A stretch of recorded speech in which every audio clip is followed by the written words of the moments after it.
My name is Amy Robinson. I'm with WCMU Public Radio, and we are holding this event tonight through some grant money we received from the Michigan Humanities Council and the National Endowment of Humanities Council. What they want us to do and what we want to do is to get out in the community and have conversations. We don't come into tonight thinking we're going to solve water problems in Michigan or in the world, but what we do want to do is allow people to share ideas, share thoughts, maybe get to know other people with similar interests so that you can continue to work into the future. The way the evening is going to work is we're going to start with a couple of comments from a couple of experts that we brought in, and I'm going to introduce them in just a minute, so that we have a basic shared platform of knowledge to work from. Because what we're talking about tonight is access and rights to water. And that's something that is largely controlled by law and regulation. And so we wanted to certainly start with an understanding of what some of those laws are. And then there can also be outcomes from people having access to water. In this case, we're looking at the potential for invasive species. And our other expert has good knowledge about that to tell us a little bit. So they are here to educate us. They've done what they've done in their fields an awful long time. But the real heart and soul then, after we have that basic information, is for us to share the ideas and continue with the conversation. We are recording tonight's conversation, both on video. If you look at this little white thing in the middle of the room that sticks up, it looks like something from a really cute Disney movie. That actually is a 360 camera. It's the coolest thing. So it can videotape the whole group just as we sit here. And then underneath it are a couple of speakers that also can record everyone quite well, just as we speak. So we ask you to keep in mind a few things just because of the recording. And the recordings may be used online and on air. We'll be producing an hour-long show from this conversation, mixing in other information from experts to put it out on the air so people can hear what we talked about tonight and learn more about water rights and access in Michigan. With the recording, we ask that if you have any papers, you set them down, because the interesting thing about these speakers is they will pick up everything quite well, and they don't differentiate between voices and papers or clicking pens, anything like that. So anything that to us might sound kind of insignificant could be picked up very easily on the speakers and kind of distort what we're hoping to do in the second part of this in producing a radio show. If you are leaning over and whispering to the person next to you, you know how the teacher sometimes says, do you want to share it with the whole class? You'll be sharing it with the whole class because the microphones do a very good job of picking that up. And so when we go to edit, we're likely to hear that. And again, it could be a little bit distracting to the audio. When you are speaking, you know, it picks up best if you're speaking straight ahead. So by all means, we're going to be talking to each other, and we encourage you to do that. But just keep in mind, if you can speak across the circle or to the whole group, that could make it a little bit easier to pick up. These are things that if you go to a normal community conversation, you don't really have to worry about, because it really is about the conversation. And that's important to us tonight, and that's our first piece. But since we want to have this second piece with a program to present on air, there are a few other things that we have to take into consideration. Our goals for tonight, there are three main goals. One is to gain a better or a different understanding of issues related to water rights and access in Michigan. So thus we have our experts, thus we're going to talk to each other and see what we can learn from each other. Second is to kind of appreciate and leverage the strength of respectful conversation. I got to be honest, I was excited when I heard about this project and we got the grant funding for this project, because although what we're talking about today is water, and maybe it's not always highly inflammatory, I love the fact that we can sit here and have a civil conversation about it. and that's something that as a station we can help facilitate. So that's an important piece of it. And then also to encourage connection. So if you hear someone talking about something that you think, oh, I'd like to check that out more. We have some students here, maybe you're looking for a project in a classroom and something comes up that you go, yeah, I need to learn more about that. I have 3 citations I need for my paper and that person can help. Whatever it may be, we want to encourage connection. So those are our goals for tonight. We're going to start with a couple comments from our experts in just 1 second here as soon as I'm done. And after that's done, Chris, who's running the camera in the middle of the room, is going to move out to the side. So we'll still have this unit, but the camera piece will be over here. Go ahead and just, to the best of your ability, just ignore the camera and what's going on there. And then after our experts have shared with us, we'll have a couple of pieces of paper to give you, things that you can look at to get us thinking about the conversation and starting the conversation, and we just go from there. The whole night should take about an hour and a half. You should be out of here by 8:30. We may ask you to stay afterwards because we might want to get an interview with any given person in order to help. Mike back there, raise your hand. Mike is producing the hour-long radio show, and that's a daunting task. So if he hears something during the course of our conversation that he thinks he'd really like to highlight in the show and he wants to make sure he has good audio, we may ask you afterwards if you mind if we talk to you one-on-one. And we have cookies. So if you didn't get a snack, feel free to get one. We want you to be comfortable here. All right, so let's start our conversation getting some information. We can all work from a shared knowledge base. And so our first expert is Jim Olsen right here, and Jim is the founder and president of FLOW. FLOW is for Love of Water. It's a water advocacy group, is that correct? Independent research policy, and we think the work we do speaks for the advocacy. Okay, very good. He's also been practicing law since 1972, and he specializes in environmental, water, land use, natural resource law, among a couple of other things that aren't quite as relevant to us tonight. He's graduated from Detroit College of Law and then earned his Master of Law from University of Michigan. And again, even then when he was finishing up in college, he focused on public lands, natural resources, and environmental law. In short, he knows water law, and that's what we want to ask him today. So Jim, you had a couple thoughts to get us started with. Well, I think one of the main thoughts I'd like to leave you with, and it really is what we do at FLOW. FLOW is a nonprofit policy center that has one mission, and the mission is to protect the integrity of the quantity and quality of the water in the Great Lakes Basin. We think that if we do that, because water is in the hydrosphere and flows through all of our lives, we think if we do that in this century, we'll make very good decisions about health, community, water, environment, quality of life, and economy. And so we're really excited about that. So from that framework and mission, we have found that legal principles surrounding water are as important and run through, I would say, water in the same way that water runs through every arc of the water cycle on the earth. And so I'm excited to be here this evening to share those principles with you as you have questions. So let's outline a couple of those laws that I think it's going to be really helpful for us to know. And the first one that you and I had talked about, explain to us what is the public trust doctrine. Well, the public trust doctrine is really one of our most important principles in water law, but until the last 20 or 30 years, it was not that common in terms of personal knowledge of people. It actually started about 1,500 years ago with the Justinian codes, where in civil law at that time, water was considered to be shared in common by all, not owned by anyone, because it was moving and running at all times, and that also included the seas and the seashore.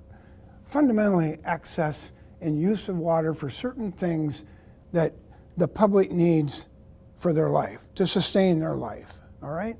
Then the public trust doctrine showed up in the Magna Carta because the lords got special favors from the crown, and what happened was the crowns gave the Lord special privileges, exclusive privileges on some of the tide-influenced seashore rivers, and the lords could exclude the commoner. And the common people rose up, and in the Magna Carta, that great Charter of Liberty, are paragraphs that prohibit the Crown from denying access to the seas and the navigable waters to all people of a country. That principle came to this country. And I'll just say one more thing. This is a recognized principle in every state of the United States and in Canada, in the English-speaking world, and mostly civil law world in the Western Hemisphere and beyond. In 1892, the U.S. Supreme Court got a case where Illinois had deeded a square mile of Lake Michigan, just off of Jackson Park, basically, in Chicago, to a railroad company. And the railroad company was going to build a big beachhead industrial complex. The new legislature was upset, the people of Chicago were upset, so the state repealed the law. Asked the company for the deed back, the company refused. It gets into the U.S. Supreme Court, and the U.S. Supreme Court, going back to that Justinian Code, ruled that, wait a minute, these Great Lakes, being navigable, are owned by each state for the people who are beneficiaries. The government is a trustee, and the government does not have the power to convey away the waters and bottomlands and seashore, or lake shore, like in the Great Lakes, to a private person for private gain and profit. So there is this limitation on selling that. Now, as we enter this century, in fact, we've entered it, that becomes one of the major principles against which we're seeing a massive effort worldwide by others to try and figure out how to privatize this common. So the public trust doctrine becomes, in a sense, our treaty, just like our first American and Native American people. Okay? So it essentially says the government's holding the water in trust for the people. In trust for the people or beneficiaries, no public, no private purpose, and no impairment of quality or quantity from one generation to the next. There is a perpetual duty of government not to let that happen. So how did we get all these problems? That's the question, but that's the principle. Well, let me ask you, we have a couple more laws and a couple more minutes. Riparian law. Riparian law governs lakes and streams. If you're a landowner that touches a lake or a stream, a water course, then you have the right of reasonable use of that water. And you share that reasonable use with others in that lake or stream that have property on that lake or stream. Others who do not have ownership of that land do not have the riparian rights of that water. Only he or she who owns the land. So in a watershed, you can do a lot with the land, but you cannot unreasonably interfere with your neighbor's use or harm it, either in quality or quantity. Now there's a little footnote to reasonable use and riparian rights, and that is it's supposed to benefit the estate. So you're actually not supposed to be able to disconnect the water from the land and divert it and sell it somewhere else. That's changed. So there's a tension in all these principles. Mm-hmm. What about groundwater law? Well, there are 4 doctrines of groundwater in the United States. I won't go into them. I'll talk about the doctrines here in the Great Lakes region and the eastern U.S. It's similar to the reasonable use doctrine. It's called reasonable user, or in some instances, the correlative rights doctrine. It's almost the same. All landowners or people who occupy lawfully land, live in their home, operate a farm, a business, they have a right to use the groundwater percolating from the rain and moving by gravity through their property to some wetland and recharging in a lake or a stream or wetland. Everybody has, like riparian owners, a reasonable use of that water to benefit their overlying estate. Okay? They cannot interfere unreasonably with another neighbor, and now if there's a drought, everybody has to reduce their amount of use. There's no right to an exact amount of use. You correlatively have to reduce it as the natural water cycle moves the groundwater table up and down. Okay? So that is essentially groundwater law. There is again a footnote like riparian law. you're not supposed to divert groundwater from your property if you want to sell it in some distant land out of the watershed. So we have this basic principle that protects the water in watersheds against diversions and sale, but the courts in the states have opened up the door some because of packaged water or bottled water. There is diversion going on because of that, and that's one of the big issues of the day is how do we deal with that, what's fair, what's just, but that's basically groundwater law. Well, one more thing before we move on, and that is, what does the Michigan Constitution tell us? The Michigan Constitution has a very, I'll say two things. Article 4, Section 52 says, somewhat like the public trust doctrine, that the air and the water and the natural resources of the state of Michigan are of paramount public concern. In other words, there's a public interest that is paramount to all other uses and interests when it comes to air, water, and natural resources. And that's significant because paramount means above all else. If you look at it in the dictionary, above all else. So the legislature is mandated shall enact laws that protect the air, water, and natural resources and the public trust of Michigan's environment from pollution, impairment, or destruction.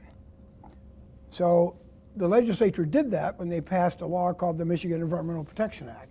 That is a constitutionally based statute that is a basic charter of every citizen in the state. It puts a duty on government to protect the environment, and it gives citizens the right to demand, if necessary in court, to make the government do just that. All right, very good. Thank you so much. You're welcome. Everyone ready for the quiz? Yeah. That was really a thumbnail sketch of laws that we need to know, I guess, to talk about water Yes. rights. So now the other piece that we're going to really focus on tonight, Jim 1 talked about a little bit about water withdrawals, and that's something we can certainly bring up and get into in the discussion. The other thing, though, being aquatic invasive species. And so we have Jim 2. We have Jim Johnson. And Jim Johnson has a BS in Fisheries, Bachelor of Science in Fisheries from Michigan State University and MSU, fire up chips. He has a Master of... CMU. Oh, Central Michigan, yes, Central Michigan University and Michigan State, an MS in Fisheries from Michigan State University. And you've worked now in Nebraska, Utah, and now Michigan? Michigan. All in fisheries? All in fisheries. A lot with invasives? Mostly the invasives since I've been in Michigan more than anything. And that's a real issue here, isn't it? It is why I had a job. The Great Lakes were doing great until invasive species came along. They did not require stocking or management until sea lampreys showed up.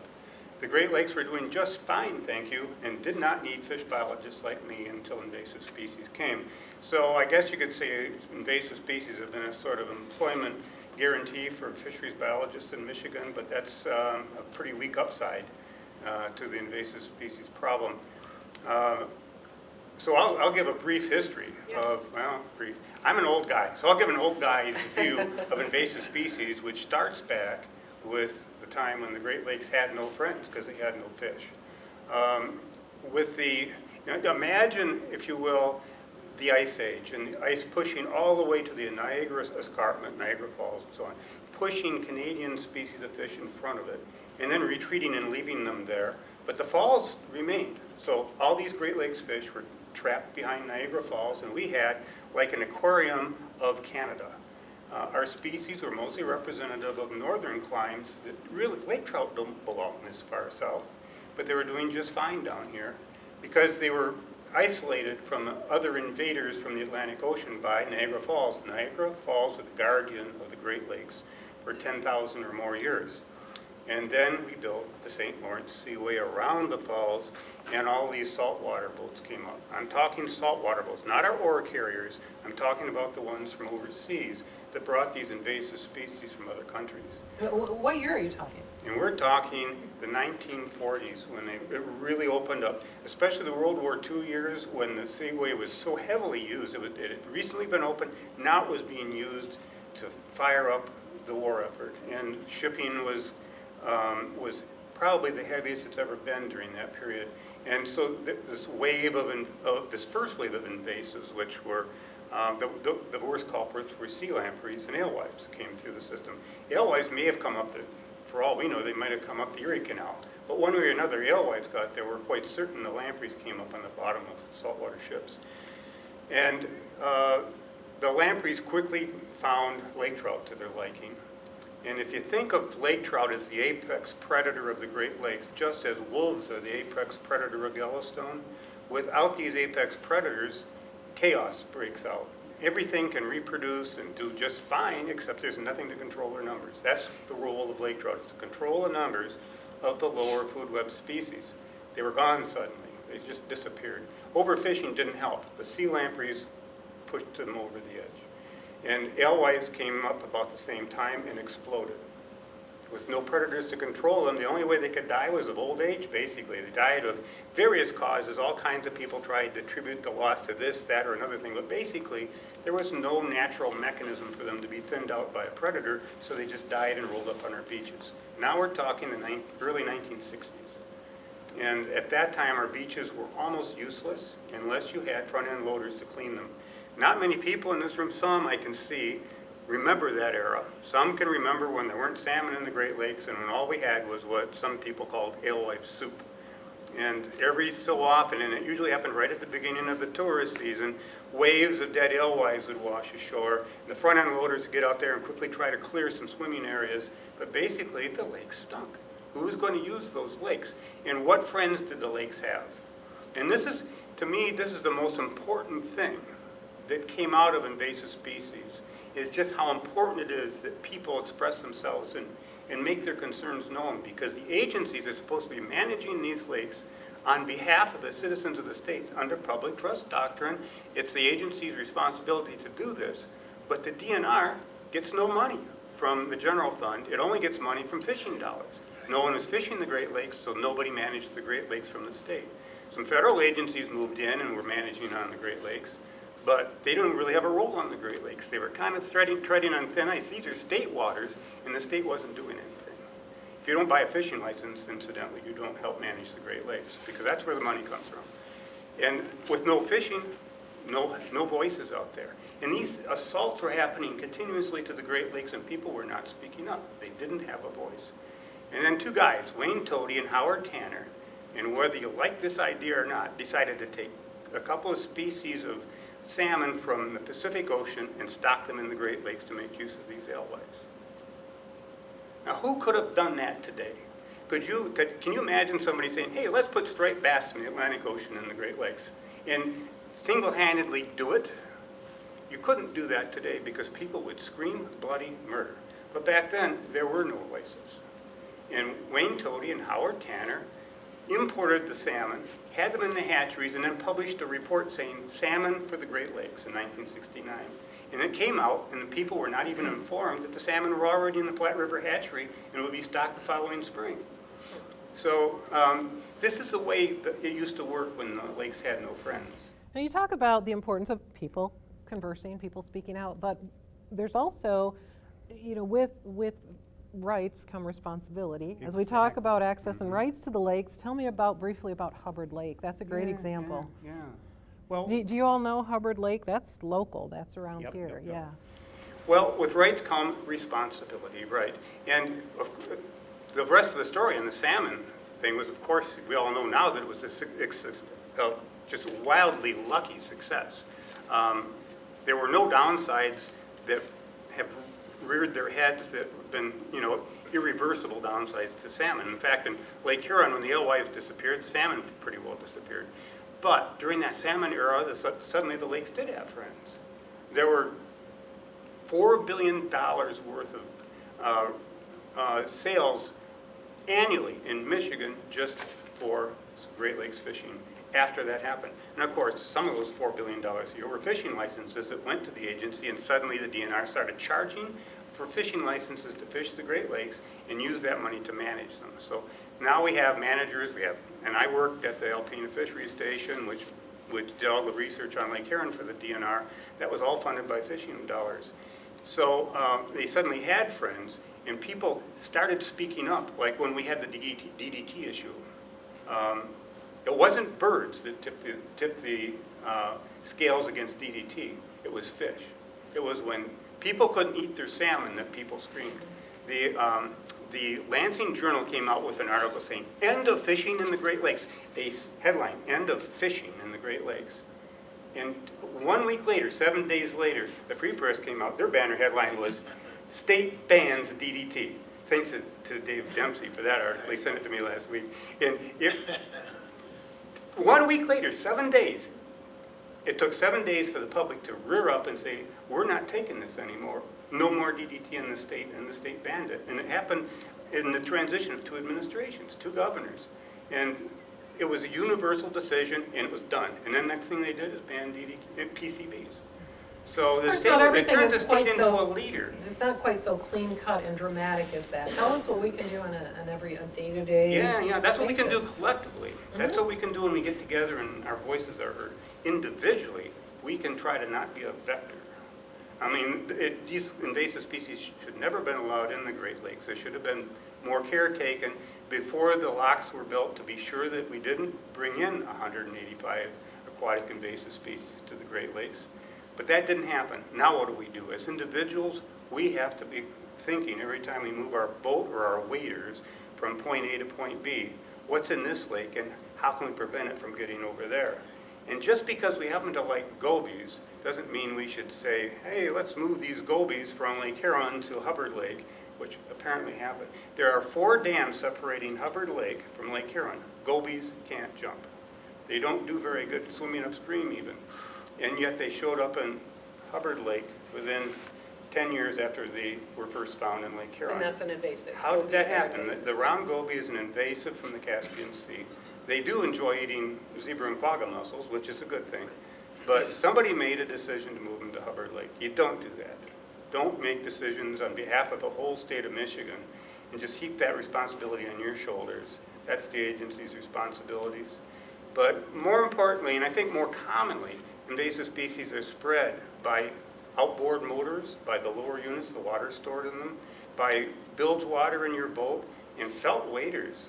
Waders of any kind, but especially the felt soles that make soles of waders less slippery.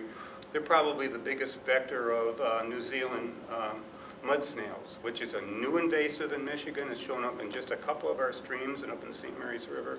We don't want that moved around. It short circuits the food chain pretty much like zebra and quagga mussels do. Zebra and quagga mussels in the Great Lake just suck the life out of the water column. And we're afraid the same could happen in our inland streams with the New Zealand mud snail. So take care not to let your equipment move these critters around. All right, fair enough. Thank you very much. All right, so there's some shared information we can all get started with. And we're going to move now into the group discussion. And what we're going to do with that is, first of all, just start with something a little broader. And Linda has a picture she's going to hand out. And I want you to just take a look at it and through the lens of rights and access, in this case to water, but rights and access. We know in any group that we work with, there are some folks who are more comfortable speaking out, and we appreciate that. Keep in mind that we want to encourage everyone to participate. And if you are a little more shy and not as inclined to speak out, we really encourage you to do that so that we can hear from everyone during this discussion. So we're going to take just a minute, sit with this image, and get your thoughts on how it might pertain, your impressions of it. This is really kind of a free form type of exercise, if you would. And we just want to know what your thoughts are on this.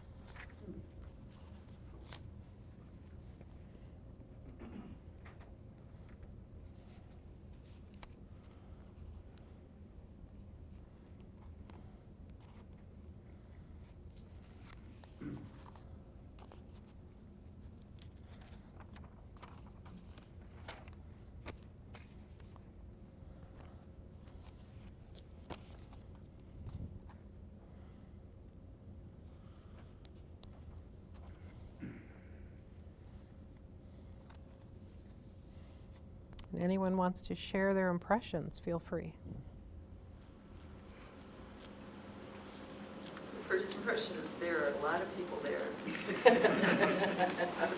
How many of them are illegal?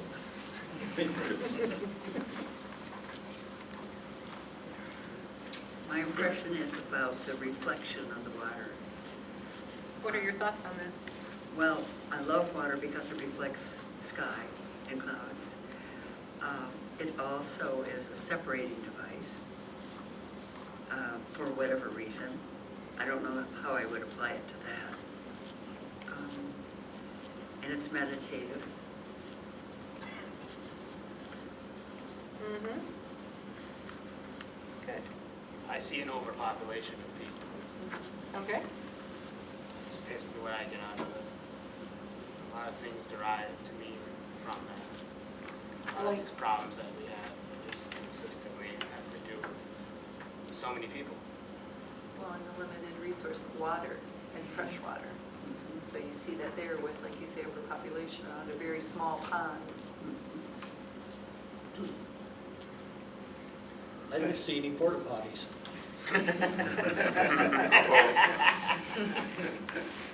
Very good point. Well, I have to say that it's likely that this crowd is going to get something done. If they have an agenda, they're going to speak up.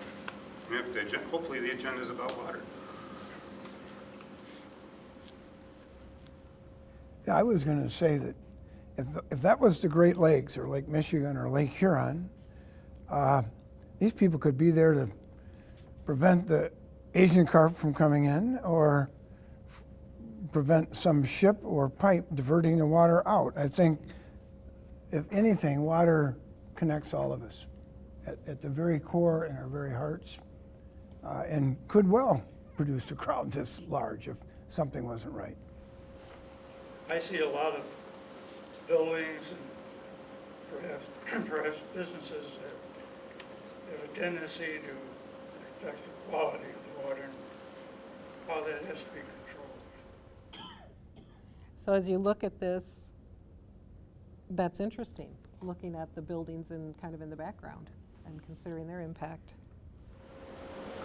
I noticed that there are all these people and this little amount of water, and it makes me thankful that I can live in a place next to the Great Lakes where water is so abundant. And we should make sure to protect that. I can't help but wonder how many have the knowledge necessary to protect the water after listening to the lawyer and to Jim, the fish biologist, and sharing many facts that the average citizen has no clue or understanding of. And so if it's just allowing the government to protect it in public trust, and our responsibility is to be educated citizens. And I can say I did not know a lot of the information that you shared about the laws, so it makes me wonder how many of those individuals around that are also, ignorant of that knowledge. To me, it kind of reflects the state of like our world is in with the freshwater resources. Because if you look at it, it's kind of how freshwater is a limited resource, and there are so many people there. Let's say like the reflection pool is like the only fresh water. All these people are there needing that fresh water, and that fresh water, cannot supply all those people. So, yeah. That's very interesting. Yeah, That's good. I kind of got that same feeling that this is how I feel. Everyone wants our water. I call it our water. I grew up, living within 10 miles of the Great Lakes all my life, and that's how I feel. Is that everyone else wants it, so it's all these people coming towards our water.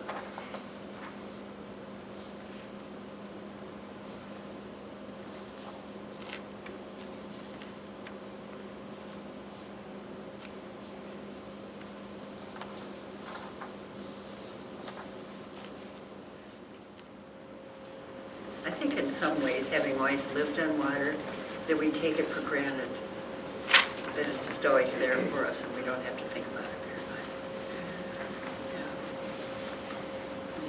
much. Even right down to the act of turning it on to brush your teeth. Exactly. Get a drink of water. Very wasteful.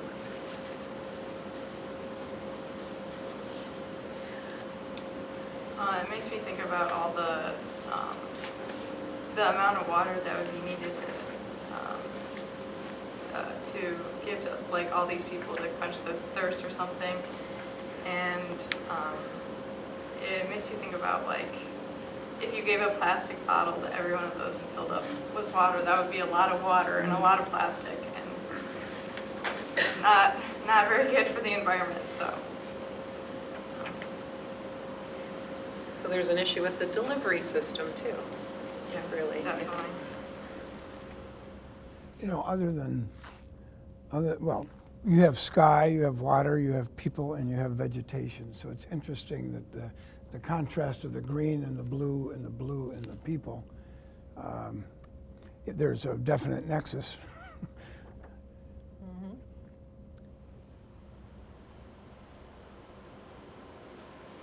Looking at like what you said about the vegetation and the city behind it and the sky, it makes you even more, like if you were to look at this as a symbol of the rest of the world, it makes you even more nervous because you're thinking about all those people need that water, all the vegetation needs that water, all these businesses need that water, and then you think about the water cycle and how we need rain. If there's not water to go through the water cycle, then we don't have rain, and then these fires that are outbreaking, we have no way of controlling them because we don't have water.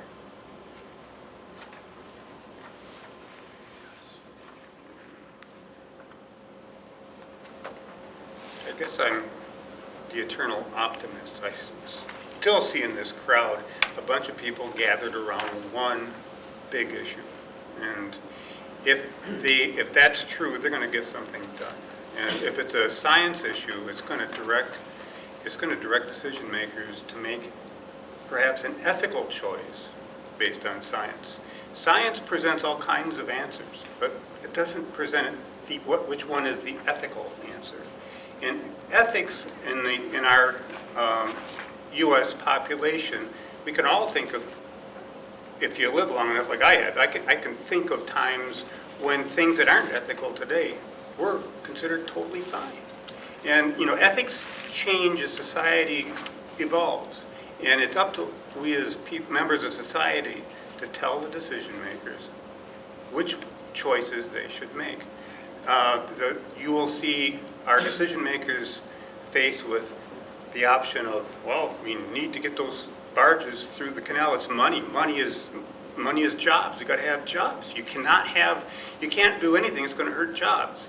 And if people don't also speak up for the fish and say, but fish are jobs too, and fish are our lifeblood in the Great Lakes. That's our heritage. We don't want Asian carp in the Great Lakes, so therefore we don't want those barges.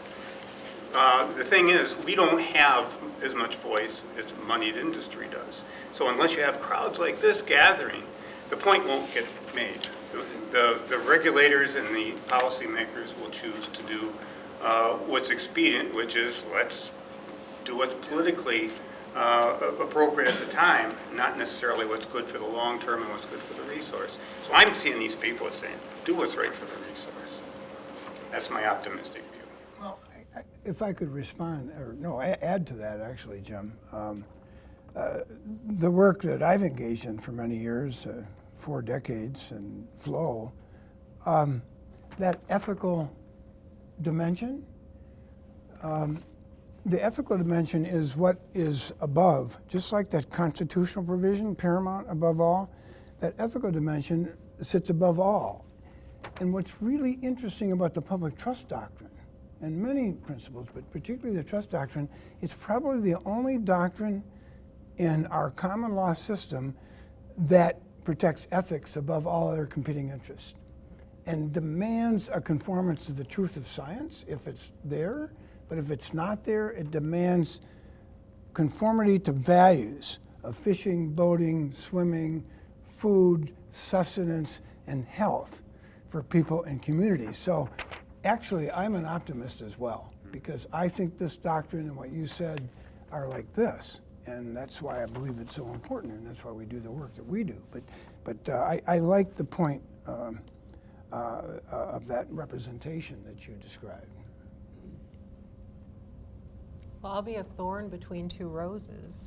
And but a little Yeah, bit. what about climate change? Combining what you guys are saying, I think Christine, you said about you wonder what the knowledge base of the people in the picture is, and that was kind of a thought I had as I looked at it. I thought we're capturing one group of people in time, doing something that we believe and it appears to be important.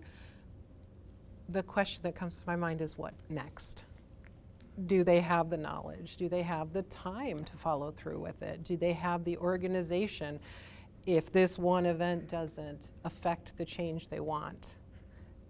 Do they have whatever that next piece is, to continue forward?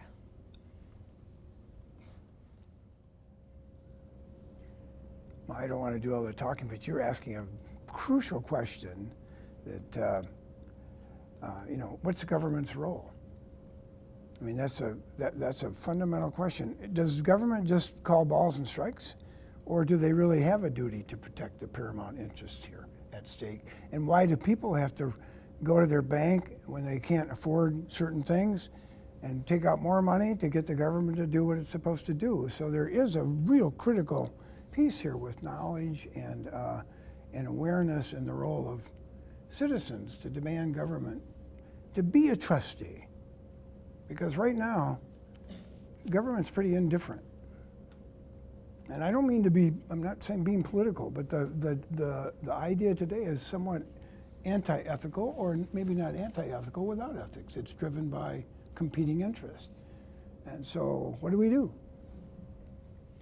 Well, we have another paper to pass around, a similar type approach, but this one we want you to, it's a pretty simple poem, but to just look at it, sit with it for a minute, and again, share your thoughts on what, if anything, you see in a connection between this and rights and access to the services that we need. I have one.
Everybody's in their own world, Yeah.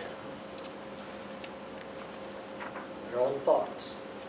It's kind of self-absorption, all of it. Competition for yourself.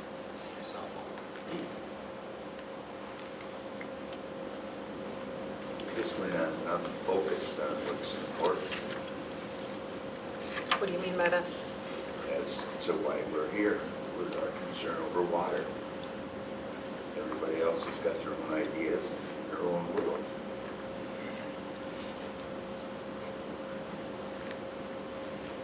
Yeah, I mean, I think sometimes in the modern world, people forget maybe to think about like nature and how important and like crucial that is for all human life, and just realize what's important and not think about, oh, that driving like a nice car is gonna make you happy or something, but think about like the resources that you use every single day, just the environment. We sort of need a spokesman. We need somebody to sound alarms for our causes. Where does that come from? From the citizen? Or some of the people and our scientists that should be getting the word out a bit more?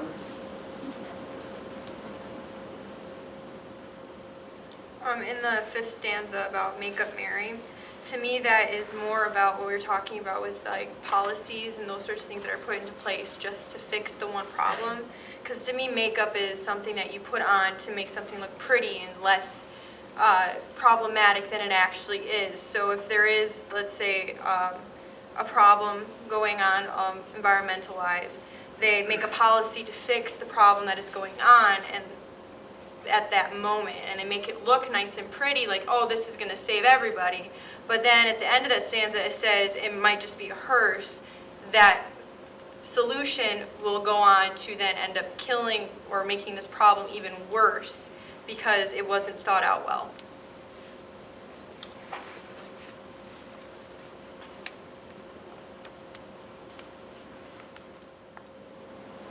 Makes me wonder about actually the causeway cutting across the lake and what it took to put it there, the fact that, again, people are self-absorbed in their own world, and kind of when it said, 24 miles of entertainment, if you were taking time to appreciate the nature and the water, and I'm not sure what the state of that lake is, made me wonder about that too.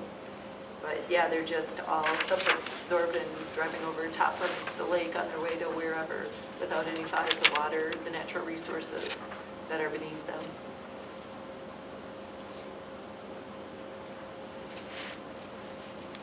I think it says that a lot of our decisions that we make are money related. I drive every day for my pay. It talks about the different vehicles. The bridge was put there because of money in the first place, so that's what drives a lot of the decisions around water. Or through water. Around the top of the water. I can only relate this to, for me, driving over the Mackinac Bridge. And I don't think of any of these things when I'm driving over the Mackinac Bridge. I'm usually looking. There's the sea. Yeah, it might only be 5 miles long, but it's beautiful. And I've been in across it. I've walked the bridge in all kinds of weather, winter, spring, summer, and fall. And I don't know, I'm usually not thinking about, gee, I got this car that I'm driving, or somebody's putting their makeup on or whatever. I'm looking at what's going on, what's off the sides of the bridge, and even the magnificence of the bridge itself, because it's a magnificent achievement, that connects the Upper Peninsula and the Lower Peninsula. And it allows people, it allows people to get from A to B. So I wouldn't think it's necessarily a bad thing, but they could do it in a nice speedy train instead of a bunch of individual cars. But for me, I'm going across, I'm looking at what's all around me, and that's what I like.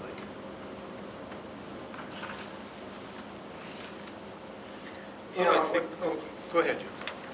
No, go ahead. Okay. Well, from the standpoint of me as a driver, it's easy to see that when you're on the road, you're compartmentalized completely off from the rest of the world. And we hold these Sea Grant workshops every spring, and they're really important for Lake Huron because the lake is changing so, and we're asking stakeholders, what should we do? What should we do? And can we get together and chart a course for the future that the public by and large thinks is the right thing to do? Like, should we be pushing for native species recovery now that our salmon are gone? That was a big question. And should we continue to stock salmon even when we could be pushing native species? Big questions that we needed to get people together on. And we all drove separately in our cars, with all in our own mindsets. We sat down in these meetings, and we do it once a year. And all of a sudden, we get on the same page. We're clicking. When people sit around in a room like this, they suddenly connect, and it's no longer, you're not in the car anymore. These are individuals. You might have just flipped the bird at one of these guys that just cut you off at a light on your way to the meeting, and suddenly you're sitting next to each other and working things out. To me, that's an allegory here, is if we can get out of our cars and start talking to each other and work towards a common cause, like helping our agencies decide what's the right thing to do, we can do a lot. That was something I wondered. I'm interested you brought that up, and I'm wondering if anyone else had thought this or not, which is fine either way, but the idea that all of these drivers are using a shared resource, and they are all compartmentalized, but they're all stakeholders. Mm-hmm. They all have an interest in keeping this open for transportation. But, yeah, the highway, but not the water that it's going over. So that's, what is that? What brings that? I think your point about the bridge and the magnificence of that, our life is full of that. But, why is it there are some things that transcend putting on the makeup and getting your cell phone out? Oh, I'm not supposed to do that, and that sort of thing. That's an important, and why is it we're all here? So there are certain things that have a dimension to them that are ordinary, and at the same time beyond these competitive things that we were talking about. Mm-hmm. The other interesting thing here is Zeeb, who apparently wrote this poem. We'll have to figure out, you have to tell us where this is from. In the end, he sees it only as entertainment.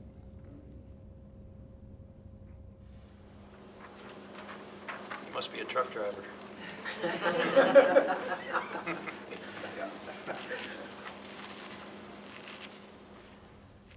So one of our questions tonight is, how do we get,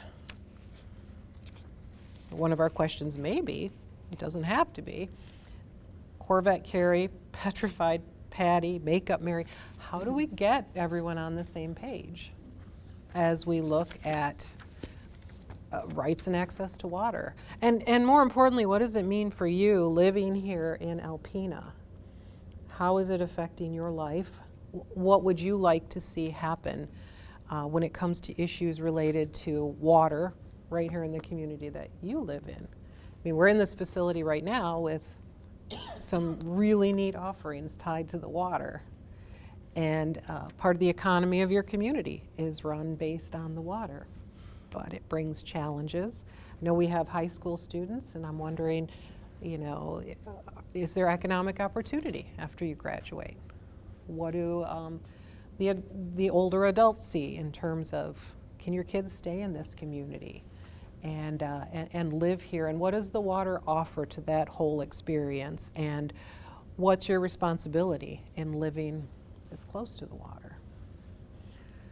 So there are a whole lot of questions there. We can go in any direction. But, as I hear you talking about everyone being compartmentalized, I guess maybe the question is, how do you take a step from that? There's a verse in this poem that I was thinking about as you were talking about that too. And if you get a flat, there's no place to pull aside. So if one of those compartmentalized cars gets a flat, it's going to cause a traffic jam. And it will get everybody's attention. Kind of like Jim was saying, when there is a catastrophe or something that is threatening the life of the lakes that impacts each one in their own comfort zone, their own car, then you get the commonality and the conversation going. Well, I think like the public trust document, right, that's what it's called. I think, I feel like most people don't know about that. So I don't know how, but if more people could be educated on the public trust document, that the government actually has, the government is like supposed to take care of our water and air and environment and stuff, then people might feel more of a duty to tell their government or something. So I think if people just had more knowledge of the public trust document, then they could just have a better understanding, and maybe that would cause them to like not take for granted the water so much, and think about how the water really does impact them every single day in their life. Yeah, going off what Emmeline said, just not understanding like the whole political side of like the water and whatnot, but also understanding what's actually going on in the water, the life that it's supporting, the life around it that it supports. Because you talk about, like everybody was talking about, yeah, you go around and you're able to like go across the Mackinac Bridge and you look and you see the beautiful shoreline and the trees and everything, but everybody's looking for that freighter. Everybody's looking for that beautiful like reflection of the sun or whatever time of the night or day that you're going around it. Nobody's thinking about what's underneath of the bridge, what's living under the bridge, what fish are under there, what's the ecosystem, what needs this water to live, not only me, but everybody around us. So I think if people were more educated on everything like that is inside the lake, that everything that like needs that water, I think they'd have a much more respect and maybe more empathy towards the situations and the problems. I feel that there's not enough emphasis on the fact that we have the Great Lakes and how rare that is in the world. I heard somewhere is it 20% of the fresh water in the world. And not only do we take it for granted, but we really need to say, look, this is something we really need to protect. I'm thinking about Line 5, Enbridge, and so forth. This is something that's so vital and so rare. Other countries, other civilizations do not have this. And I think it needs to just be pounded into everyone how rare this is. Sorry, that's... What's really incredible when you think about it, I mean, the Great Lakes have been through a lot, as Jim pointed out, with invasive species. But it's more than that. It's dead zones in Lake Erie now and years back with the phosphorus from laundry detergents and things. But it's remarkable compared to the rest of the world what remarkable condition they are in, given the rest of the world, and what opportunity we have to get it right here. Not that it's a reservoir for the rest of the world, but it's a place where we live. It has meaning in our lives. I always tell people, yeah, it's abundant, but it isn't really abundant because water defines the home where it flows.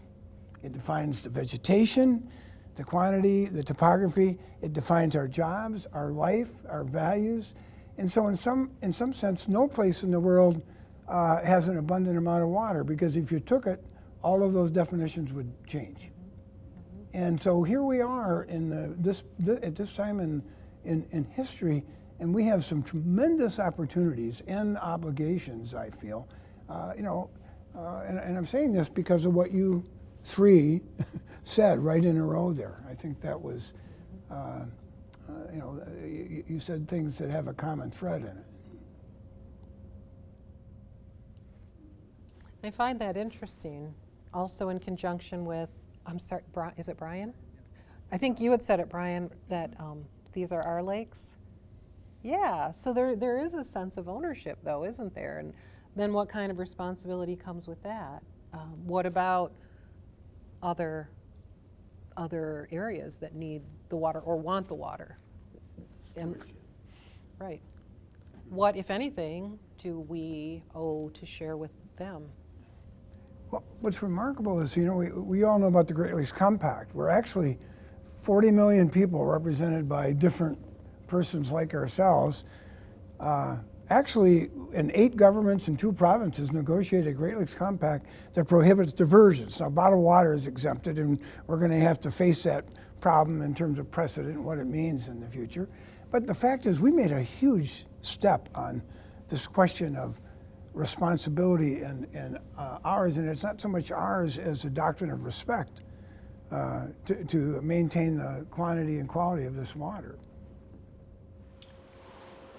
Yeah, and I think maybe something that could be done is like in schools at a younger age. Like I think a lot of people in Michigan like appreciate the water maybe, but more could be done to show like the like like to teach kids just like in elementary school or whatever, but that they actually have a responsibility for this water. And I don't know, like maybe more field trips or something could be done, or just more activities showing like these little kids like how important it is to like take care of the water. And I don't know, just like think about it. It's actually like the quite remarkable part about APS here in Alpena is the elementary school level, because my father is a 5th grade teacher at Ella White, and actually Jim Johnson. My class was the first year guinea pig for raising lake trout inside of our classroom. And I know from that point on, especially with my dad and the NOAA Center and everything like that, there's been a large amount of teachers who have gone and done water testing. There are other teachers that are raising lake trout, not only lake trout, but now brown trout. My dad is as sturgeon inside of his classroom now. And then not only that, but ROVs. Up here, we're very lucky to have the regional, Northeast Michigan regional ROV competition up here. And that really does help a lot with understanding how important the water is, not only fresh water, but also salt water, and how you need to preserve the things that are down there. Because if you think about oil rigs and how kind of scary and sketchy that thing is to have that down there in the water threatening all these things, you have to make sure that you keep it in on tabs at all times, make sure it's in pristine condition.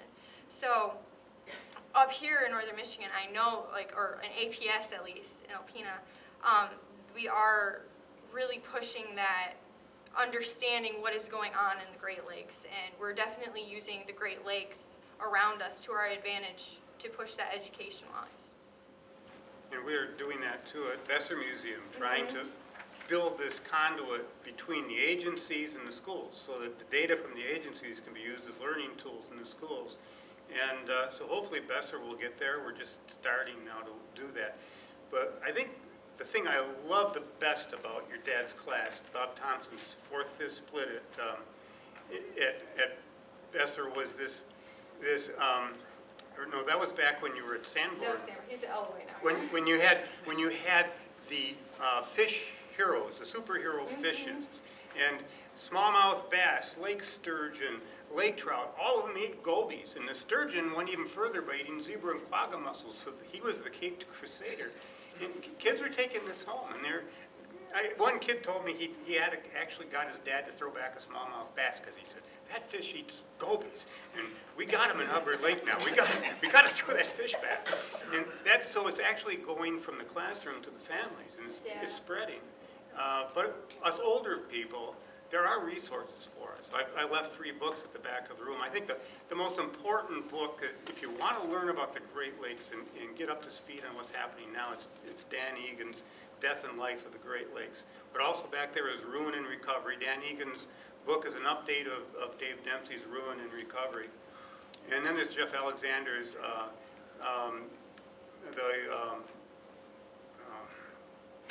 Pandora's Locks, Pandora's Locks, if you want to learn all about the navigation issues and how that ever happened. But there's a lot of other books, too, that we could read. But if you only devote time to one book, we read Death and Life of the Great Lakes, it makes you thank you. The word steward came up. It will turn you into an educated steward of the Great Lakes, and that's what the agencies need. The agencies really aren't the stewards of the Great Lakes, we are, because we're the ones, those are our waters. And unlike the oceans, where there's a 5-mile limit and federal water begins, the Great Lakes are our lakes all the way to the border with the next state or with the province of Ontario. They are ours. And this is an unusual sanctuary. As much as the administration just wanted to shrink the sanctuary and maybe drill for oil, they can't. The bottom lines are still owned by the state of Michigan on behalf of the citizens of the state. And unless the state of Michigan says yes, the federal government can't do anything. And the state of Michigan is informed by we who take the time to learn and help our government make ethical decisions on our behalf. We have to speak up.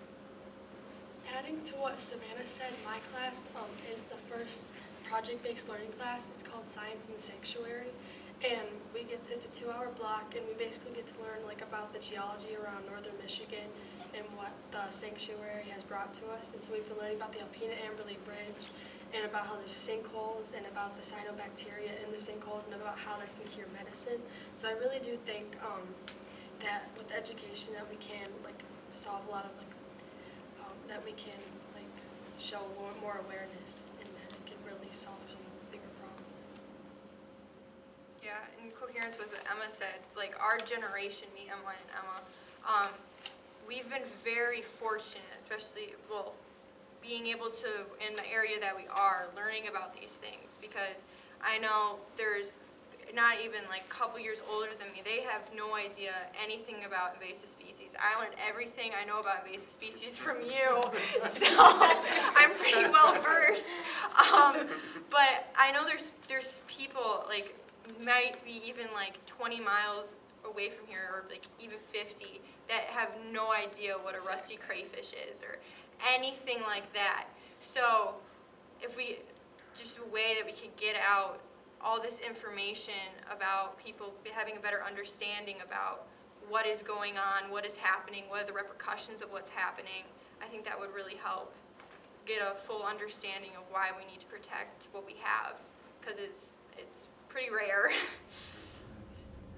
You know, in addition to books, there's many places to go. I mean, you can Google, but at Flow, we have on the webpage, we have a tremendous amount of articles and research on both science and legal principles. So if any of you want to go deeper, that's one place to go. There's some handouts over here on the table you may want to look at later.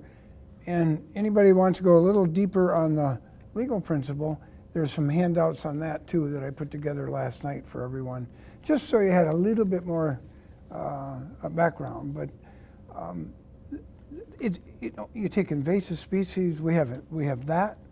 We have crude oil in the Great Lakes. We have aquaculture farms. Do we farm the Great Lakes, or is our farm supposed to be on land?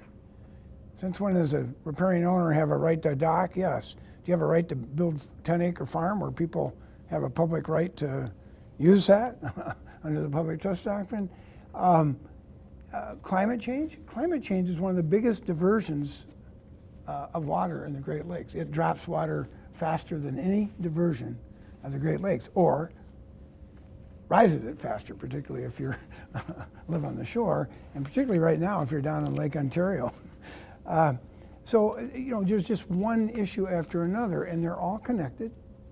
And we're at a time in history where, the International Panel on Climate Change just came out, speaking to all of us in this room, that we have about 12 to 20 years to keep the Earth's rise in temperature to about 1.5 rather than 2. Otherwise, things are going to get pretty messy. And so, what is our role? As Amy has been asking and as you've been talking, and what are the principles that help us get there, and the organizing and the hope? But hearing this, I'm glad I'm here this evening. You all give me a lot of hope. Well, I have a question after listening to your comments, Savannah. It struck in my mind that a lot of this is about communication and education. And you talked about, but do people even 50 miles out, 20 miles out, are they getting the same education? Yeah, I think you really are in a unique spot here, being right on the lake and having a facility like this, quite frankly, to really encourage the educational piece. And it's interesting to me because we have technology, we have the internet where it's easier than ever to get information, and yet there almost seems to be this drop-off where you have information and then you have maybe information deserts where people just maybe aren't getting what they need.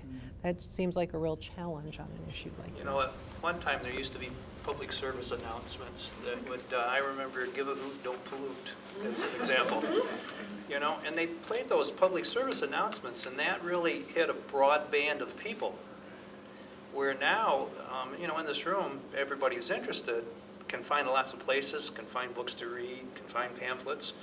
But what about the person that is 20 miles away who isn't specifically connected to the lake? They're not really paying attention to it. How are they getting any of that information? And if they don't know it, are they going to care? Why would they care? They don't know about it. And public announcements, maybe that should be something that's brought back in some manner where this information is given out freely to the masses. Because if the masses don't know, you're not going to have a crowd like in that first picture. You're just going to have a group of people like us that, well, yeah, we're interested, but how do we get all those other people interested? And maybe that's where technology is not our friend, because when we were kids, you could do a public service announcement more easily, or reach people with it more easily, perhaps, because we were all watching the same 3 networks.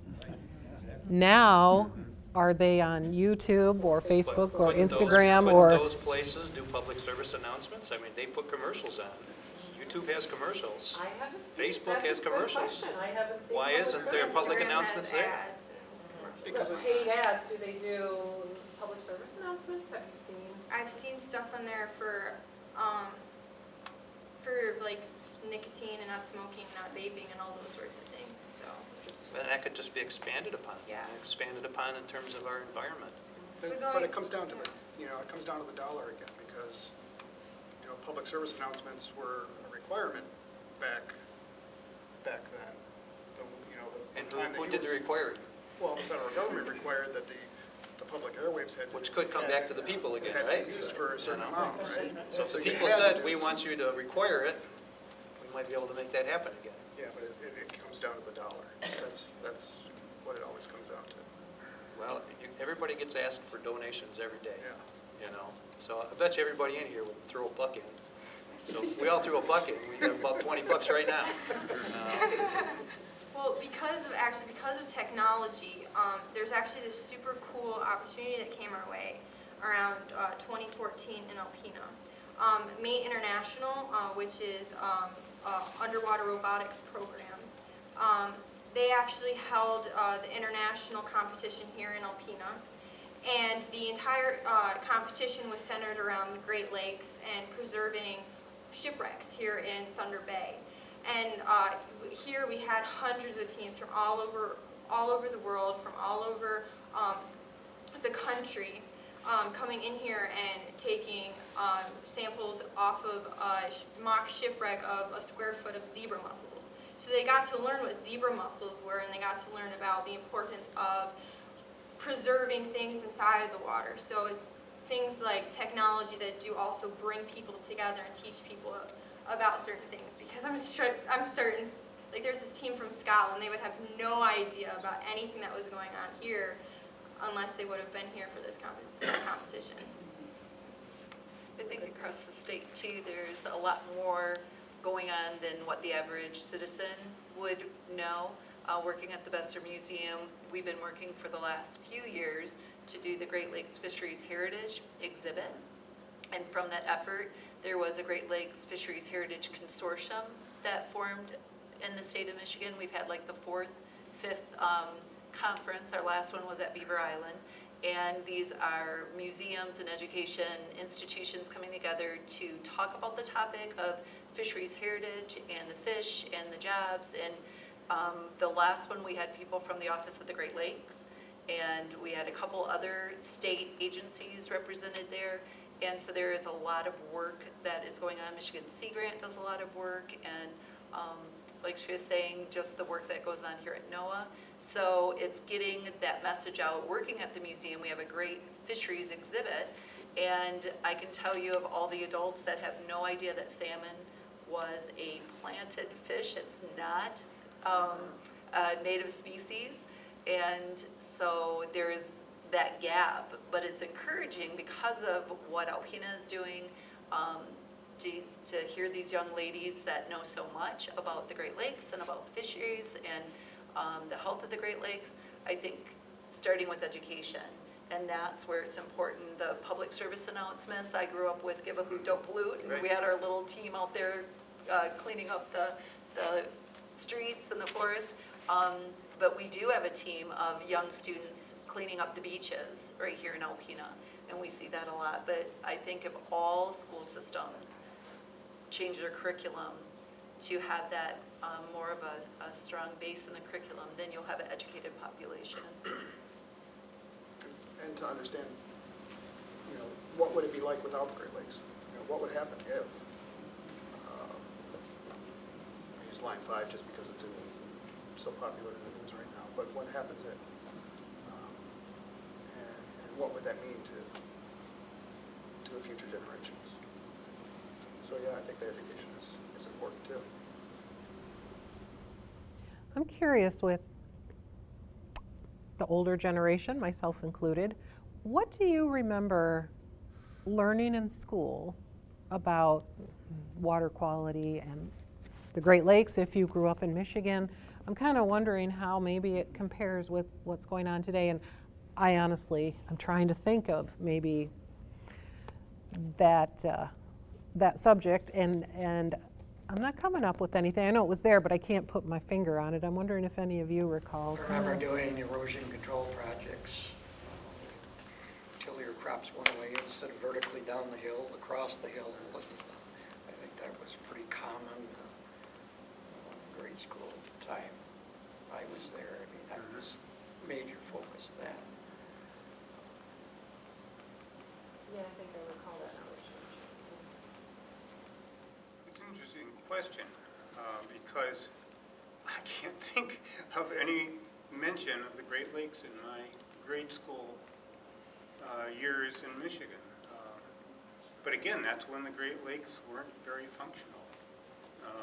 And you could fish them for free because there wasn't much to catch. So it's really changed. So if you look at it that way, it seems like, and you compare my experience to the experience of Susanna and what's going on now in Alpena public schools, it's a whole lot better than it was when I was in grade school. I mean, I guess I remember the erosion. I think I remember maybe a topic on evaporation. I don't know that I recall the Great Lakes either. Yeah. I think one of the other things that surprised me in the last couple of years of my career is learning that how the DNR is funded through license and permits. And yeah, if we're not buying a fishing license, then we're not contributing to the care and preservation of the health of our Great Lakes. And so that was something that we were talking about with the Fisheries Heritage Consortium, is how do we promote people like myself that I don't fish, but I probably should buy a license so that I could help the Great Lakes. There's another way to do that, and that is speak to your legislator. It's honestly, I've spoken to many legislators who haven't even thought of this. They know it, but they don't think about it, that the Great Lakes are almost entirely funded with license revenues, and almost no tax money goes in. Their constituents almost all think their tax dollars are going into the Great Lakes, and they're going, well, if there's nobody complaining, I guess it's fine. But even the legislators don't think about it very much because they never hear from people. They never hear from people saying, tell me how my tax dollars are helping to make the Great Lakes better. The answer is they're not.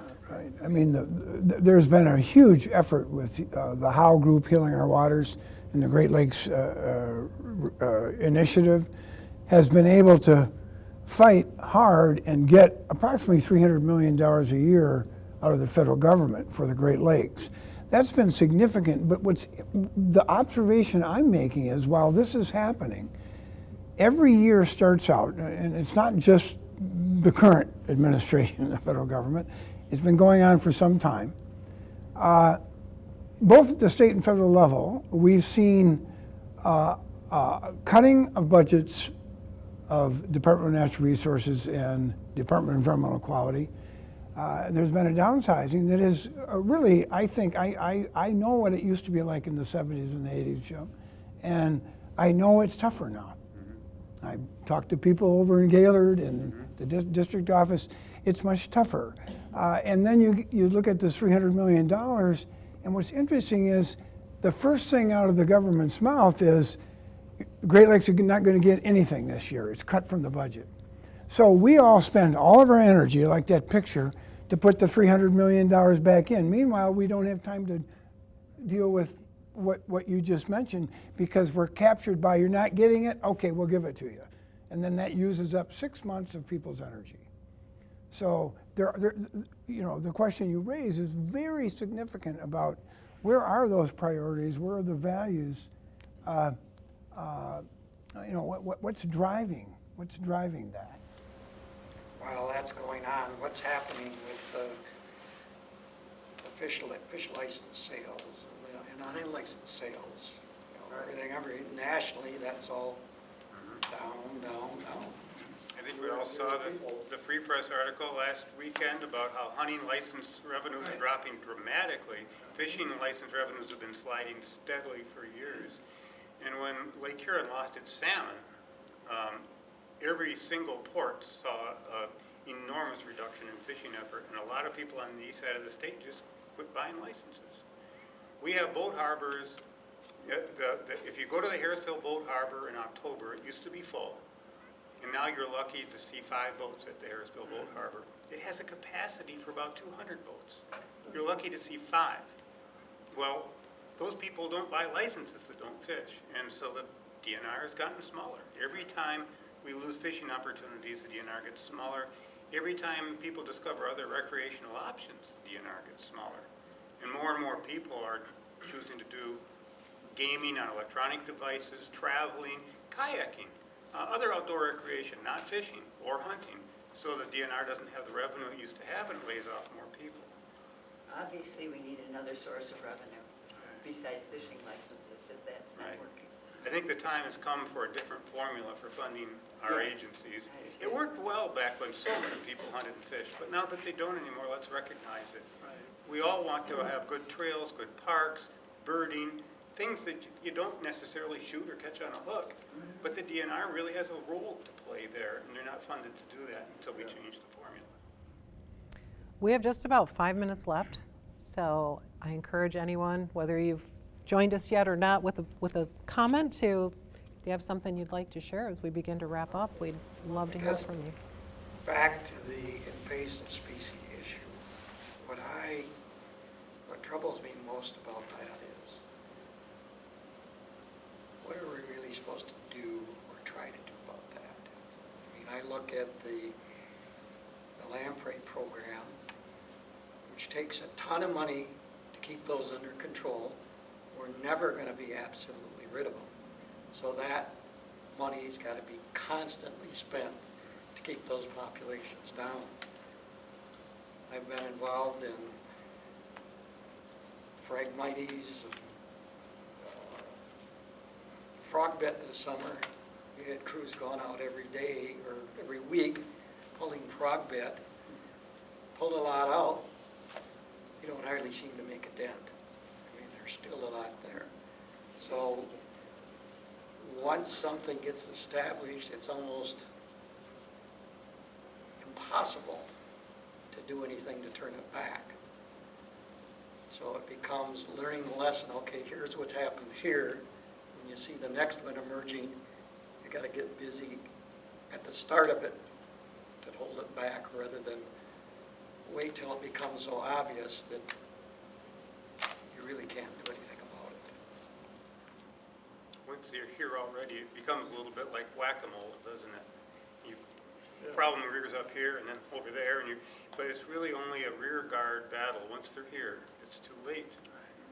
That's why I've been so emphasizing the point that we have to speak with a collective voice to the big issue of closing the door.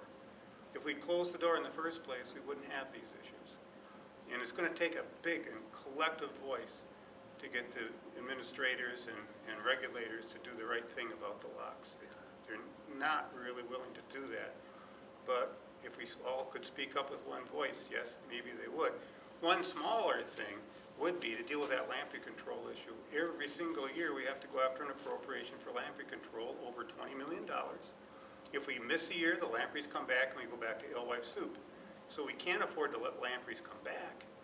Every year, like this year we'll have a new batch of legislators who will need to learn about lamprey control and how important it is to fund it.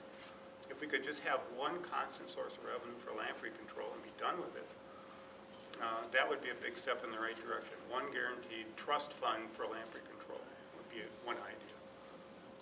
Well, you know, in many ways, it's the funding. Oh, go ahead. See, the lamprey control, I was just at a meeting here last month about that, and they're going into trying a new system of controlling by sterilizing the male lamprey.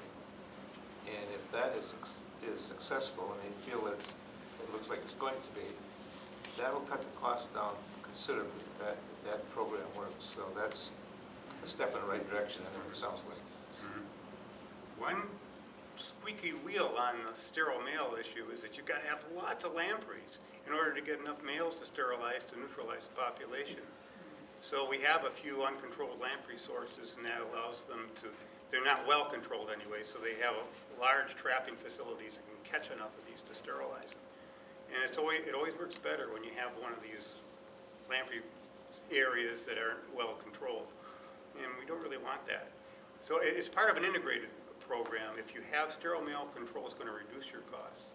You're still going to always need the other options. So you're right, though. It will help bring the cost down.